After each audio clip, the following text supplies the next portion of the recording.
Okay. Appreciate you guys all coming out on Sunday. It's not really a Sunday for us, so getting close to the game. But excited the game week's here, and everything we do from January until now is to get these opportunities to go play football. And the first one of the season's coming up, and we couldn't be more excited. We've had a hard camp. We've had a long camp. School started this past week. Then we started getting into game prep as the week went on, and I thought we got some things corrected and cleaned up from really the past two scrimmages. And it's good to see the guys be able to put their heads down and be able to focus on the first opponent of the season. So right now, everything's full steam ahead to Friday night. So with that, we'll open with any questions. When you look at your team this year, I know building out depth was a big focus for you after last season, your first 2 years. How have you seen that kind of in camp and in terms of even breaking into scout teams and stuff like that, the amount of depth you have now play out? Yeah, it's been it's an advantage, obviously, for us over seasons in the past and over last season. But it helps everywhere, especially where we added the depth. It's not just at that position, but it really affects special teams. A lot of the guys we added are guys that are major factors on our special teams. Season went on last year, and we started losing some bodies out on the field.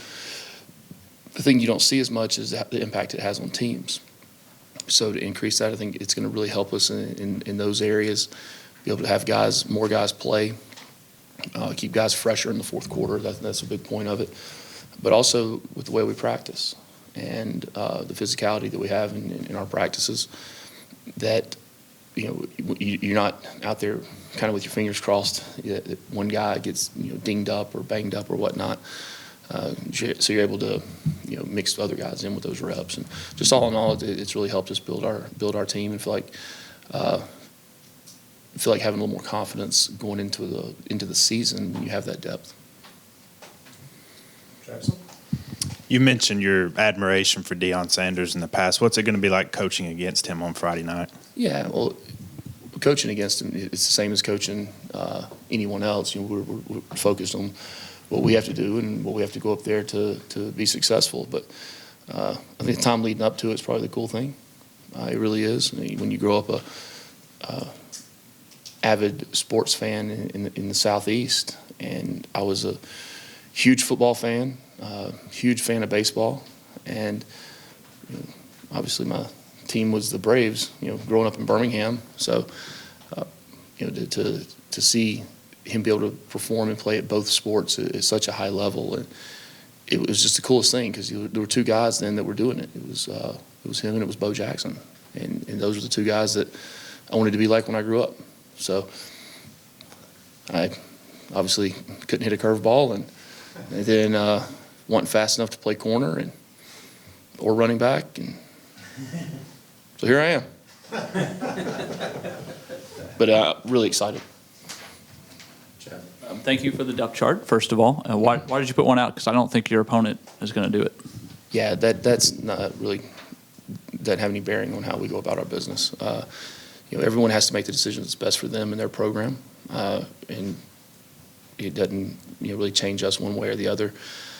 We have to watch film. What's on the depth chart could change between now and then anyway. So again, we're going to stick to our processes and do what we do, and we'll find out who it is when we get out there. But that's the best way it goes first game anyway. First game is all about being as good as you can at your base offense, base defense, sounding your special teams, and being able to make adjustments. Coach Key, going back to the depth issue, and you mentioned that so prominently when you look at your depth chart, 4 guys listed in bold black under tight end. Are they interchangeable? Is that too broad of a word to use for your squad? Do they say "or" next to them? Yes. Yeah, so they could all be in the game. They could all. They're all starting level guys. They all have different things that they do well. They all have different things that they're working really hard to improve. So I think all of those guys, when they get in the game at any given time, could go in and be successful. Yeah, do you like the way this offensive line looks starting out the season? Yeah, it's still one of those things that we're taking every advantage we can, practice opportunities, and meeting opportunities to get the right guys in the right spots, to get those guys experience at different spots, and to build the versatility that we need to play a long season. But you plan and build and prepare, all the way up until now for a long season with your guys. But now it's game week, and now we're, who are those five that are going to go out there? Who are the sixth guy, the seventh guy, and if you're lucky, the eighth guy. But I've been pleased with the development of those guys. I've been pleased with the sense of urgency that they have every day, and it's a long season. So we'll see. We'll continue to work every day developing guys and preparing for that. Having an opener like this, and I think when you were at Alabama, you may have had some that were like this too, more high-profile ones rather than, kind of a directional thing. How does it affect the offseason? How does it make things different, if so? And do you think there are pluses and minuses to both approaches? Interesting. I've never really thought of it that deeply. At Alabama, I mean, we started out the season first year there. I think we played USC out in Dallas, and we played Florida State here actually in the Benz in the first game in the Benz. I'm pretty sure it was. And then the next year we played down in Orlando, Louisville. Then the last 2 seasons here as the head coach, we've opened up at Louisville in the Benz, and then we all know last year with Florida State overseas. So I just now saying that's 2 crossover, 2 of the same teams, and those are kind of strange. I love it. I love opening up with an opponent like this. The opportunity to go on the road, it really dials you in, it locks you in, and we know the sense of urgency as coaches, but it also takes now that sense of urgency with the kids and the players, and it really puts it at a premium. How has the cross-training on the offensive line improved in what you can do with the offensive line as far as plugging guys in if you need to bring someone in off the sidelines? Yeah, I mean, it does. That's why you cross-train guys, and you've heard me say it before. One player goes down, you're not necessarily looking to bring your next the backup at that position if someone else is better. I mean, who's the 6th best offensive lineman? And that's what we cross-train those guys for. So it might be a guy that goes out on the field as a starter first, and someone goes down, and they might be the one to kick over and kick to another spot. So then that sixth best one can get in the game. That's something I believe in. Jeep believes in that. Buster believes in that. But that's the way I've done it for 20-plus years. Looking at this, it says that Blake will be on the field calling plays. Kind of what are your thoughts on the differences there between that, or did you just leave it kind of up to Blake to make his decision on where he wanted to be? Yeah, I think you guys put a little more into that than it is. I like guys on the field, especially from the defensive side. And it goes back to personality. It goes back to what they're comfortable with. Are they more of a cerebral, in the way they see the game, the way they process what the calls are? Now, offensively, I do feel strongly about the offensive coordinator being upstairs. But defensively, it's really what they feel like they can affect the team the best. And before Blake even said what his preference was, I could tell you where I feel like he'll be able to impact our team the best, and that was down on the field. Jackson. Has it been any challenge at all trying to prepare for possibly facing 2 quarterbacks on Friday? Again, first game of the season, you're always preparing for the unknowns. It goes back to what we do and what we do best, and becoming really good at that, because there's times in a game where they could come out different offense, different defense, different structure, whatever. We got to have our base calls, and whether it's 2 calls, 3 calls, that we know we can adjust to anything. First play of the game, if a helmet comes off and another quarterback comes in, that could happen in any game. So they're both really good players, both very talented players. I know Caden had I think it's almost 7,000 career yards at Liberty, and we're very familiar with Juju, being a local guy. Played for Joey King out at Carrollton, and he's been really on the scene around here for a lot of years. They're both really, really talented quarterbacks. When you go into a game like this, you expect both of them to be out there and playing. But at the end of the day, you got to be able to line up and stop the run and defend the explosives and be able to get pressure and get a hand on football. Any major or significant injuries coming out of camp? You guys okay? No, I don't know if this is wood or from that's wood. This has been the healthiest we've been in a camp, and really for myself in a lot of years. Chad, it's and that's a credit to what the AJ has done in the weight room and his crew.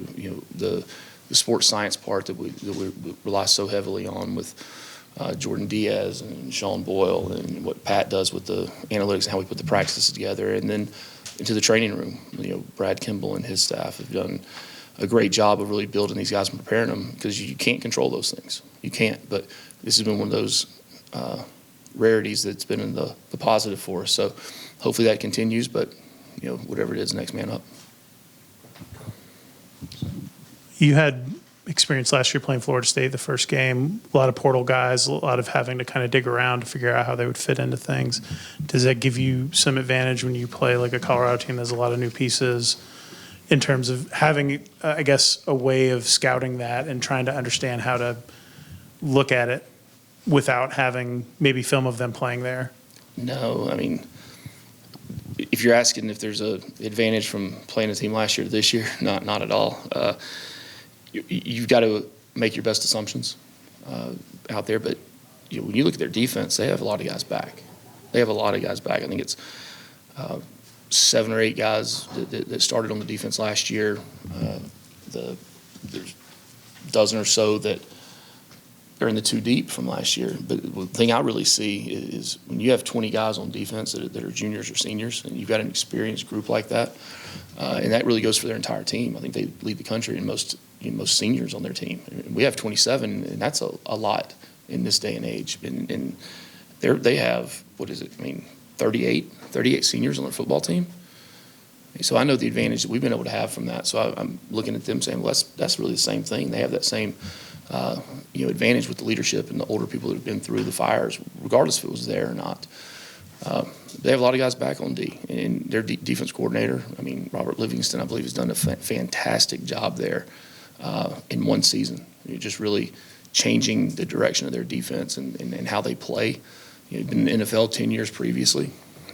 And then offensively, where they do, we are expecting more new guys coming in. You talk about it being free agency. Well, their offensive coordinator's been in the NFL for 20 years. Pat has been a head coach for 4. Been an offensive coordinator in the league for 20-plus years. So he's going to know how to be able to get those guys in the right position and play together. They're big up front. They've gone after size and mass. I think they might be, if not the biggest, one of the biggest offensive lines in the country. And I'm talking every level. They're massive. So, it's a challenge just going to play a really good football team. All right, that's the challenge. Whoever they roll out there, we got to be able to go out and defend it or attack it. The SEC obviously announced it was going to 9 games the other day. Jim Phillips has said that if that happened, ACC may react. You guys are already obviously loaded up. You got the team from the town of B-52s are from, because I know you don't like to say it. Yeah. Gosh, I just had like 2 or 3 songs now go through my head real fast. Love Shack, Rome. Yeah. Anyway, what do you think about? I caught myself. I relaxed you. That was the goal, and now loosen you up. So, what's your reaction to the possibility of the ACC going 9? And what would you all do? Would you all have to cancel some of these games, or what would the strategy be going forward? I'm worried about the strategy for Friday night. Those decisions are way past me. As long as we're able to go out and play, have guaranteed to play 12 games, and then you play well in those, you get to play some more. I'm happy. The ACC's been a competitive league, and then we have a competitive schedule outside of our league. I like our schedule. I like playing out-of-conference teams. I like opening the season in games like this. But whatever Jim and the rest of the people decide to do, I don't think anybody's going to not like it and not play or something. So, whatever they give us, we're going to play. there are, for the first time in your tenure, external expectations both for your players to do well and guys like Haynes or Jamal or whoever getting recognized, Keelan, nationally, but also people starting to pick you as a dark horse team or like a team that's on the rise. How do you manage all that? And like, is it something that catches on your radar at all? Because kids obviously hear things and stuff like that, and you're trying to keep them focused and tuned in on what you're doing. Well, hopefully they trust us. Hopefully they trust what we're telling them every day. I think I said last week, one of the big things we wanted to make sure we went in and came out, or went in and then came out at camp, was developing that trust between players and coaches, and vice versa. Well, if you trust your players and the players trust the coaches, you can come sit in a film session one day and think, I don't know what they're talking about outside, because we have a lot of work to do. But that's our job, is to give them the right information, to tell them the right things, to coach and teach them the right way. And look, I'd rather there be expectations than not. So at the end of the day, it comes down to how you play on Friday this week, but most on Saturday afternoons. So we welcome them, but what our internal expectations are should always be higher than anything externally. Coach Key, I see Josh Petty backing up left and right tackle, and it just made me wonder, in your playing career, did you ever have an opportunity or obligation to play both sides of the line within one game, to go back and forth? And is it a big deal? I don't know if I think I played right and left guard before. I've had players do it. Is it something you just go out and do having not practiced it? No, not at all. I've equated it to being a golfer, and all of a sudden there's a course you've played 150, 200 times, and somebody throws you a left-handed club, tells you to go play it. You know the course, you know how to get there, you know how to get around, you know where the hole is, you know where the sand traps are, but how do you navigate them? It just takes repetition and takes practice. So look, Josh is an extremely talented young man. We were very fortunate to bring in a talented young offensive line group last year, and that's part of the cross-training those guys. There's a famous quote that one of my guys, Josh Sitton, said years ago, if you guys want to look that up, about playing on both sides. The last time we were together, you sent a message out to the students thanking them and, looking for them to respond more. Now it's been announced that they've sold out the south end zone. How big will that be for your team, as far as atmosphere and getting behind the team? Yeah, it'll be really big. Hopefully all those guys are going, making the trip with us this week too. But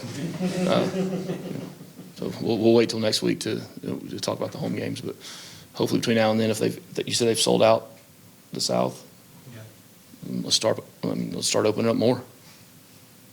Let's open up more seats for them. Students, keep coming. Keep coming. We need more of you guys.